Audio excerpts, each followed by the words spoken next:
Hello. তো আজকে এলাম, আসলে আমি এলাম মালয়েশিয়া কলিং ভিসা লইয়া মাথার লাগি। মালয়েশিয়ার সরকারে যে শর্তগুলা দিছে, 3টা শর্ত, আসলে ওইটা শর্তগুলা মানলে মোটামুটি না পুরো ভালো হয় বাংলাদেশের লাগি।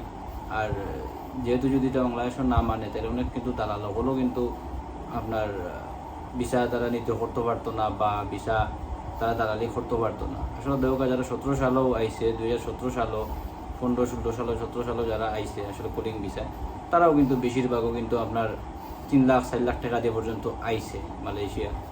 তারপর আবার যেহেতু করোনার পরে আবার কলিং ভিসা খুললো, তখনও মানুষ 5 লাখ 6 লাখ টাকা, 4 লাখ 5 লাখ টাকা দিয়েও মানুষ আইসে। আসলে এটা কি তা নয়, এটা আসলে সরকারও, এই দেশের সরকারও দোষ না, আমরা দেশের সরকারও দোষ না, দোষ হচ্ছে আমরা জনগণ।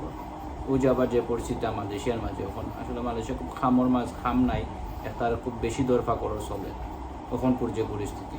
অথচ আমরা দেশের মানুষ উপর আন্দোলন করে মালয়েশিয়া আইতো করি, বা খাজর লাগিয়ে খাজর ভিসা খুলতো। আসলে খুলতেও ভিসা ঠিক আছে, তার দেশের যদি জোনা ঠিক না করে যদি ভিসা খুলে, তাহলে কিন্তু আপনারাও কিন্তু পরিস্থিতির শিকার হইতে হবে। সত্যি যে একটা মাঝে কিছু কয়েকটা কোম্পানি দেখলাম আপনারা আবার লোক ফাটাই দিল লোক, কারণ কাজ নাই। আসলে মালয়েশিয়া এখন কাজ নাই আগের মতো, কাজ নাই তখন মানুষ করবো কিতা। যতটুকু আমরা জানি, আমারও মোটামুটি একটা হয়েছে যে মালয়েশিয়া আমি অবস্থান করলাম, অনেক বছর হয়ে গেছে।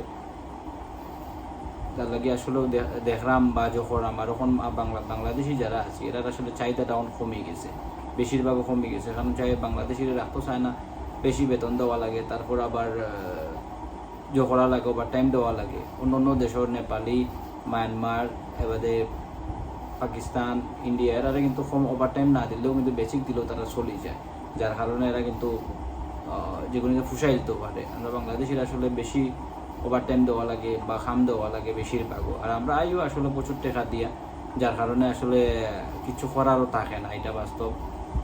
অন্যান্য দেশের জেলা 1 লাখ টাকা 1.5 লাখ টাকা দিয়ে আয় মালয়েশিয়া, আমরা আসলে অত টাকা দিয়ে আয় না। আমরা 4 লাখ 5 লাখ টাকা, ইভেন 6 লাখ টাকা এখন সম্ভবত মনে যদি ভিসা খুলে কমসে কম 5 থেকে 6 লাখ টাকা লাগবে মালয়েশিয়া ঢুকতে হইলে। আশা করি আপনারা সবাই আইবা কলিঙ্গে বা আইতা আউকা, কিন্তু মালয়েশিয়া খোলার পরে ধীরে স্থির দেখো কিন্তু হয়। তারপরেও যদি না হয়, তাইলে আপনারা অন্য কোনো দেশের লাগি ভিসা জমা দৌকা। আর আসলে ওখানকার যে পরিস্থিতিটা খুব খারাপ, মালয়েশিয়ার অবস্থা, কাজ নাই, কোনো কিচ্ছু নাই, আর মানে দরফা করো চলে। আর আসলে আমারও কিছু হওয়ার মতন আমি কইলাম, যার ভালো লাগবো আইবা, আর মালয়েশিয়া ভিসা লাগে অপেক্ষা করুকা। যদিও আইনতে বালা চাইবা যে বালা কোনো কোম্পানিত বা নিজের কেউ থাকতো, তাইলে তার কাছে আইলে মোটামুটি আপনি পুরাও চলতে পারবা, বুঝতে পারবা। আর যদি সব কোম্পানি আন্ডারও আনে, আর ফ্রি ভিসা বলতে যে আসলে ফ্রি ভিসা কোনো ভিসা নাই, জানা মতো কি তা জানি যতটুকু, ফ্রি কোনো ভিসা নাই। এটা একটা কোম্পানি আপনারা ভিসা দিব আর যে করবো, তার বাদেও যদি আপনি যদি ভিসা যদি রিনিউ করবা বছর বছর, তো আপনার এজেন্টরে কোম্পানির আপনি পয়সা দিতে হইব। কিন্তু আপনি যে জায়গা কাজ করবা, এই জায়গা যদি আবার যদি আপনার ধরে, তাহলে কিন্তু আপনাকে তখন দেশও মালয়েশিয়া রাখতো না, আপনার ডাইরেক্ট দেশও পাঠাই দিব। তখন যে আইনটা মাঝে যে কতজন লোক গেল আপনার দেখলাম ঢাকা এয়ারপোর্টে, তারা বক্তৃতা নিয়েছে, আসলেও তারা সবগুলো দেশও পাঠাই দিচ্ছে। যারা খাজর লাগি ধরছে, অন্য জায়গায় কাজ করেন এরা ধরছে। আর অবৈধ যারা আছে এরা তো কইয়ালা আপনার, এরা তো দেশও পাঠাইবে। যারা এক কোম্পানির কাজও বিচার দিয়ে আর কোম্পানির কাজ করা, তারা আসলে রাখার সম্ভাবনা নাই। মালয়েশিয়ার এখন সত্য যে একটা মালয়েশিয়ার পরিস্থিতি খুব খারাপ।